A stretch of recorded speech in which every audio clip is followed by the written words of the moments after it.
بتائیے گا کہ کل جو سپرنٹینڈنٹ ڈپٹی سپرنٹینڈنٹ کو جیل میں جو حراست میں لیا گیا اس بارے میں آپ کیا کہیں؟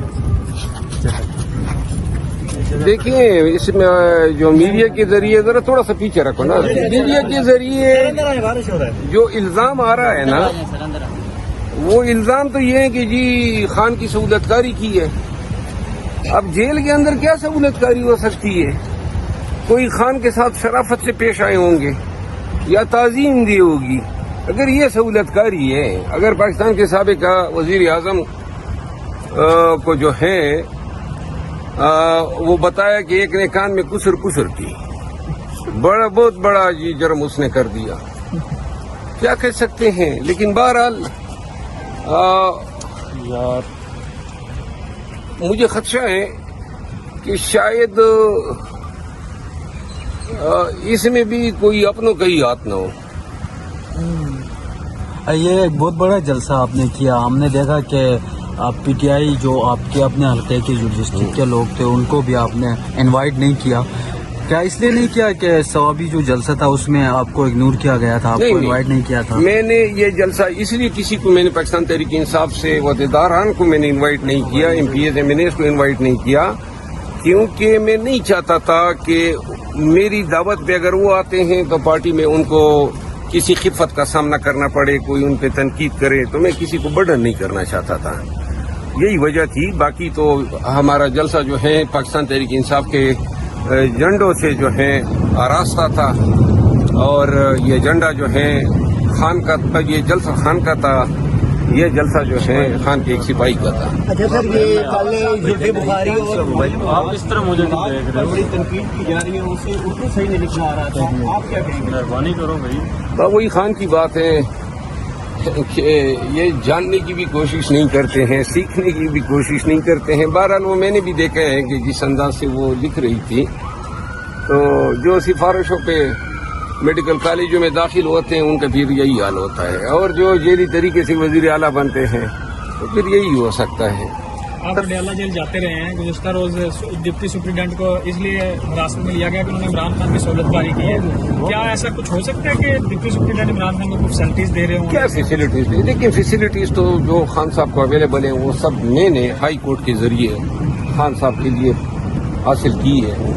جتنی ملاقاتیں ہو رہی ہیں، میں ابھی اڈیالہ جیل سے آ رہا ہوں اور میں چاہتا تھا کہ آج خان صاحب سے ملوں، لیکن جب میں وہاں پہنچا تو اس وقت ٹرائل ختم ہو گئے تھے.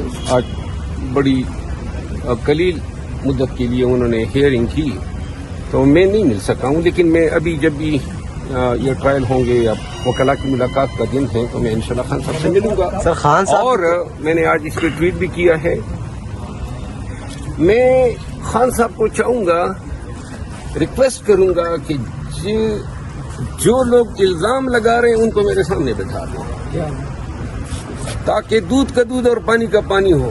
ثابت ہو جائے کہ خان کے کانوں میں زہر گھولنے کے پیچھے کیا محرکات ہیں.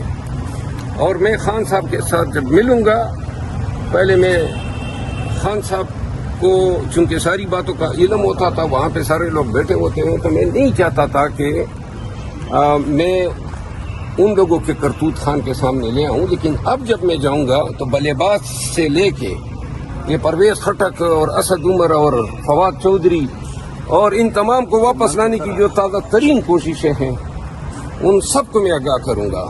یہ ان لوگوں کو واپس لا رہے ہیں جو اسٹیبلشمنٹ کی ماں پہ ہم سے گئے تھے اور جنہوں نے خان کے خلاف جو ہے ہردہ سرائیاں کی، پارٹی کے خلاف بیانات داغے، نازک لمحات میں خان کو چھوڑا، ڈچ کیا ہمیں، اور اب جو ہے وہ ان کو واپس لا رہے ہیں. واپس کون لا رہا ہے پارٹی میں سر، یہ بھی بتائے گا؟ وہی جو ملوا رہے ہیں، وہی جو کرتا درتا بنے ہوئے ہیں. انشاءاللہ خان صاحب کو دیکھیں، اب تو کوئی رائے نہیں ہے. وہ جو ایک آدمی سے وہ جو بلے باز کا لایا جانا تھا نا، اس میں یہ نقوی صاحب بھی بڑے اہم کردار تھے.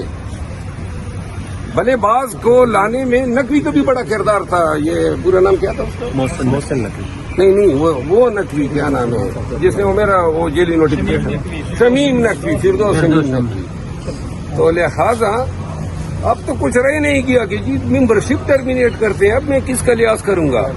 میں خان کو بتاؤں گا اور خان کی دل آزاری ہوگی اگر، تو اس لیے میں میڈیا سے یہ چیزیں چھپا رہا ہوں کہ میں خان کو کیا بتاؤں گا. لیکن جو بتاؤں گا وہ A to Z تمام بتاؤں گا. اچھا، یہ بھی قیاس کیا جاتا ہے کہ جو بلے باز جب گرفتار ہوا تھا وہ اسلام آباد سے ایک عام شخصیت کے گھر سے گرفتار